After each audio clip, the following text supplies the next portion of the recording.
Welcome back, welcome back, welcome back to science.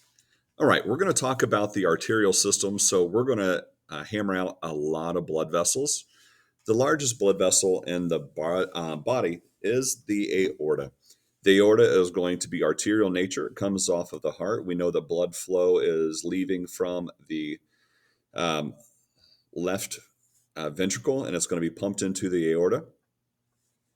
As soon as blood gets into the aorta, there's the semilunar valve. Just on the other side of the semilunar valve, on the aortic side of the semilunar valve, there's offshoots of these coronary sinuses, which are going to give rise to the left and right coronary arteries. We've already looked at this before in this. Also, within the aorta, there's going to be some different, like anatomical pieces. Just to point out, we have the ascending of the aorta, so it's just leaving the heart, and it's titled aorta. As it ascends, it's going to have an area titled there as ascending aorta.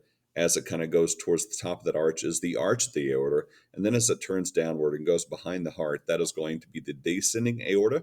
And it's going to quickly change names to the thoracic aorta and eventually to the abdominal aorta. Within the aorta, there are going to be aortic bodies, which are types of baroreceptors.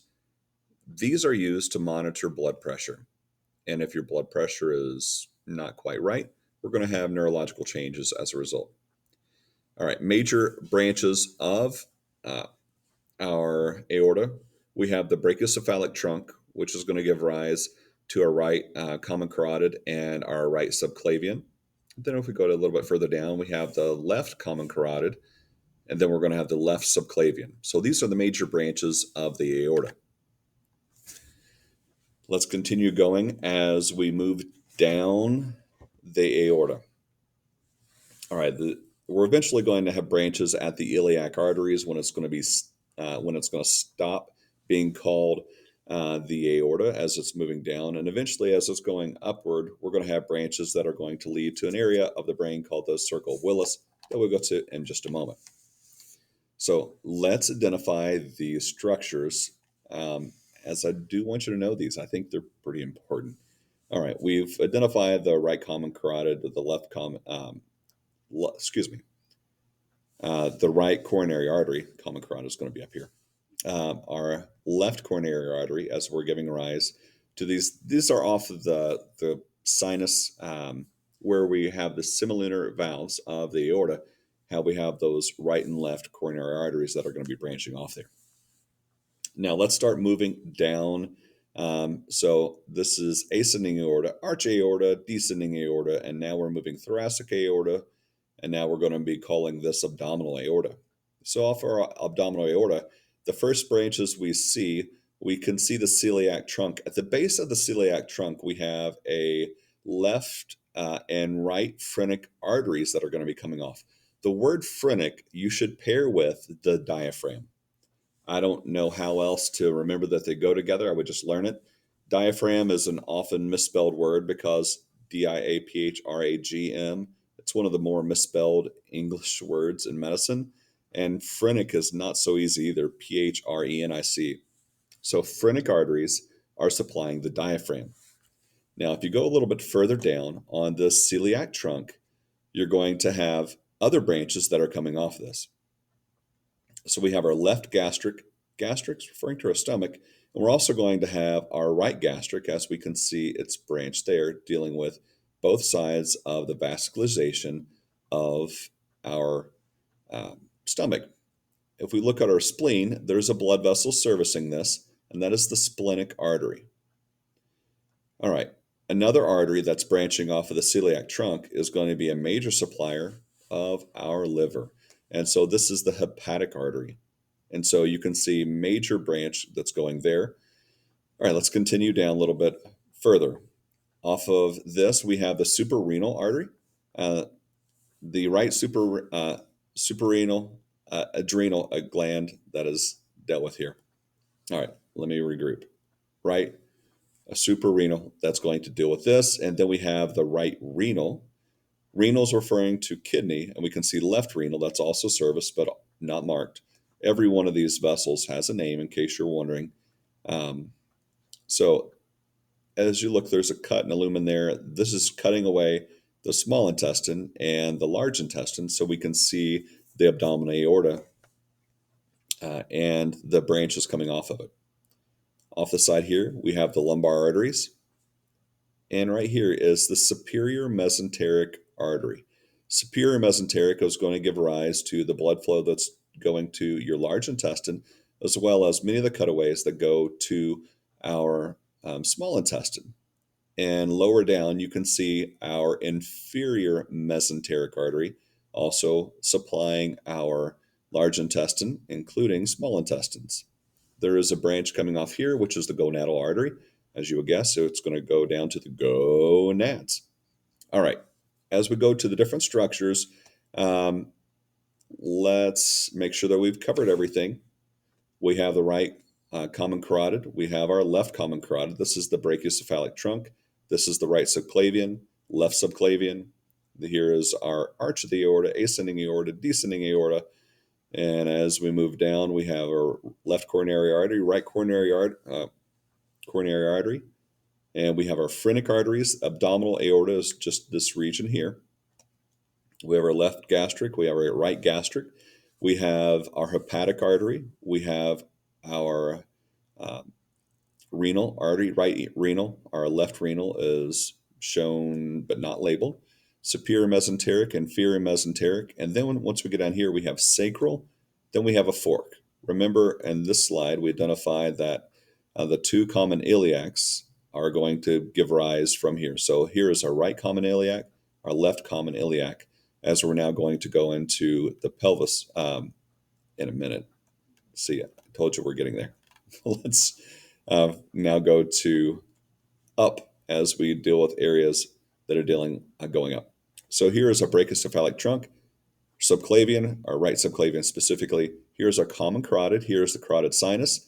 Then we have the external carotid, and we have the internal carotid that's going to be branching off. So off of the external carotid, you have two different branches that are going to be forking off. One's going to be the occipital branch, taking up care of the occipital region. Another is going to be the temporal branch that's going to take care of this. And off of that, we're going to have the anterior choroid, which is taking care of the back of the eye. All right, going down to internal carotid. Internal carotid, you can see several different branches are going to be there, including things like our maxillary artery, taking care of our maxilla.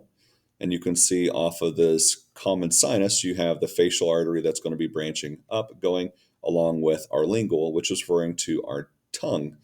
All right, this area where our thyroid is going to be taken, supplied with our superior thyroid artery. And let's just make sure that we've covered everything. And we have a little bit of the vertebral side of things. So off of our subclavian, we have a vertebral artery that's going to be coming up. And we also have our thyrocervical trunk, which is going to then fork off as well. All right, so this is vertebral artery. We'll see more of our vertebral artery in just a minute as we start to look at some different areas. All right, so here is the underside of the brain, and notice that part of our temporal lobe has been cut away for us to see the middle cerebral artery. Here is the anterior cerebral artery. All right, and here is our posterior cerebral artery that's taking care of our cerebellum. Once again, this part of our brain, our cerebellum on our right side of the brain, is cut away. So this is our brainstem. Here's our pituitary, here's our mammillary bodies, here's our optic chiasma, optic nerves are going off. Here is our olfactory bulb for used in olfaction, smell. And so as we look at this, we can zoom up in the central region of this brainstem and know that pituitary, an endocrine gland, which is going to receive those hormones, it's going to be pretty important that it is receiving blood supply. And this is from the circle of Willis. All right, notice this is the anterior spinal artery, and we're going to have the basilar branch, the basilar artery that's going to give rise. And as these fork and come around, it's going to be these different kind of posterior communicating arteries. So these posterior communicating arteries are going to give rise and meet with the internal carotid artery. So this is one of the internal carotid. This is the other internal carotid, which means our arteries are joining back together. So this is a type of communicating area. So it's the left internal carotid, the right internal carotid as they move up, and now they're going to be moving into this area. It's going to give rise to the anterior communicating artery, as we can see there, of this area. So this is going to be our left internal carotid, right internal carotid that's feeding this. Once again, vascularization pituitary heavily. Here's the basilar artery that's going to be fed off of our vertebral artery. And if you think vertebral, didn't we just talk about that? Yes. So here's that vertebral artery going up through the vertebral foramen, going into our skull cavity to where our brain is, and it's going to be feeding the vascularization of our brainstem. All right, so let's go through as we're here on our brachiocephalic trunk. We went to the head and neck. Now we're going to go down the arm, going down the subclavian, and what it gives rise to. All right, so the subclavian is going to branch off, and it's going to be axillary. The word axillary should make you think armpit.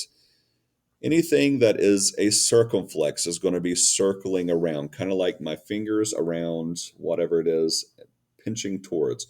So that is posterior humeral circumflex. It comes off the posterior aspect of it, and it is humeral is the bone, and circumflex is going to be circling, so it's telling on itself on where it is. As you go down, we're going to have a name change from axillary to brachial. And you can think of the brachioradialis is going to be connecting here. Biceps brachii is going to be there. So the word brachial should be on the tip of your tongue when you're looking at this. You can also see the anterior humeral circumflex as it's going anterior and posterior aspects of these circumflexes as they're moving, circling around. Think circumference whenever you're thinking of that. All right, going deep into this region is going to be the deep brachial artery. We're going to go further down, and we're going to have an artery that's going to break off, and it's going to rejoin. That's going to make it a recurrent. And where it rejoins, it's going to come off the brachial artery, but it's going to join the ulnar region, making the ulnar recurrent. You also see a radial recurrent as well. This radial artery is going to continue to move from bone side deep underneath the muscle to on top, and this is going to be really close to right here. That's why whenever you're taking the radial pulse, and it's just below your thumb on that little bitty dip, why you can feel your pulse so well is that you're taking that vessel and squeezing it against a bone, and that's going to shut off that blood supply. And if you're feeling like without like squeezing it really hard, if you're just kind of pressing, it's enough pressure for the blood to move through, and so you can feel that blood pressure there. All right, two different palmar branches that are going to have in your hand. One is going to be the deep palmar branch, as you would guess. It's going to be pretty deep in your hand. And if you go a little bit more shallow, you're going to have the superficial palmar branch. Off of those, off of the superficial palmar branch, you're going to have the digital arteries. That's going to be supplying blood supply to your fingers. Your thumb has the principal artery of the thumb, which is going to be flowing up through here. When you spread your thumb out, it gets quite tight. You can't feel it as well. You got to relax your thumb a little bit, and you can find it there. All right, if you go to your thoracic cavity, but now look towards the ribs, we can have, once again, this is the vertebral column. So this is the back side, and here's the sternal side. So this front side. Off of the vertebral artery, the thoracic artery, you're going to have this branch, which is going to be posterior intercostal. Inner is going to be inside. Costal is referring to a rib. Posterior is telling you where it's at. So this is the posterior intercostal. This is the intercostal muscle. If you go to the front side, you have the intercostal thoracic artery, and you're going to have the anterior intercostal artery. And you're going to have the costal cartilage that's going to be seen there that's going to be connecting to your sternum. All right, let's go down to our pelvis area. So here we have our inferior mesenteric, just to give you scale of where that is. We're looking here. So we have our inferior mesenteric, that branch. We know we have a gonadal branch that's going to be going off as well. Now, as we move further down our abdominal aorta, we can see a fork as we're going to be moving. One of these forks is cut away, and this is going to be the left common iliac. This is the right common iliac, and it's going to bifurcate as well on each side. The first part is going to go more towards the surface. This is going to be called the external iliac artery. And as one is going to dive deep, that's going to be the internal iliac artery. You can see many, many different forks that are branches that are coming off of the internal iliac. You have the superior gluteal. You're going to have the inferior gluteal, which is going to be down a little bit. it's going to be going there. So this is referring to gluteals in the muscle of your butt. We have the gluteus maximus, minimus, and medius. And so all of these are receiving vascularization from the superior and inferior gluteal artery. You can also notice that we have the internal pudendal artery. The pudendal is referring to the vascularization that's going to go through to genitalia. So it's going to be heavily involved there. And you're like, genitalia, wouldn't gonadal be involved? Gonadal is going to be involved in the gonad. So your ovaries or testes definitely going to have blood supply that's going to be ultimately derived from that. But if we're looking at vascularization of, let's say, this individual's penis, you're going to have those vessels coming off of that pudendal. All right. If you go back to this front region, you're going to have the umbilical artery, umbilical ligament, which is, once again, like the ligamentum arteriosum. It's going to be, used to be really, really valuable, but it's not really that valuable as we age. It's just going to be kind of a remnant of a past life that we used to have when we were fetus. And you can see our obturator artery. Our obturator artery is going to dive and go through the obturator foramen. And if you're looking at the pelvis, the thing that's quite big, that's not the central region, like the two large openings on either side of the pubic symphysis. That's going to be the obturator artery. All right, this is going to be the deep circumflex. And you can see moving up through here is the inferior epigastric.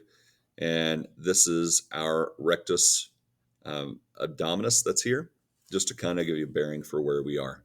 You can also see off of the anterior pudendal is the inferior rectal. It's going to come off of that. All right. Now we're going to big leg view, and then we'll go through smaller leg view.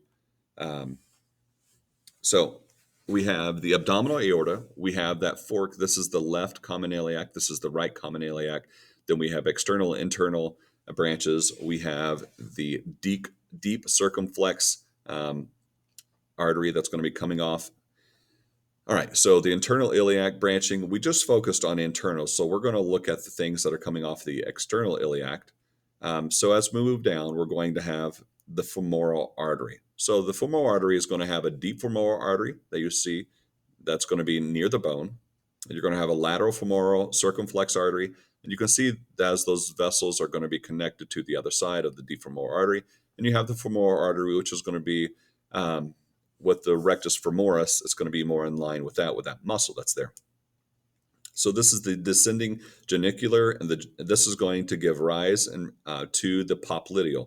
So this is on the dorsal aspect of the leg, so behind the leg, where you're going to have your ACL, MCL in this area. The popliteal artery is there, and you can see this is the anterior tibial artery. So these are both the same thing. One is just the front, one is the back as you're looking at that. And then as you look at the posterior tibial, you can see that easier on the posterior aspect. The fibular artery is going to be on the fibula. And then you're going to see a few things here. The dorsalis pedis, like dorsiflexion. So the dorsal side of things. And we have the medial plantar artery. And you have the lateral plantar artery. All right, guys, this is going to cover many of the arteries of the body, at least the major ones. That's going to sum it up for this section. All right, guys, I'll see you soon.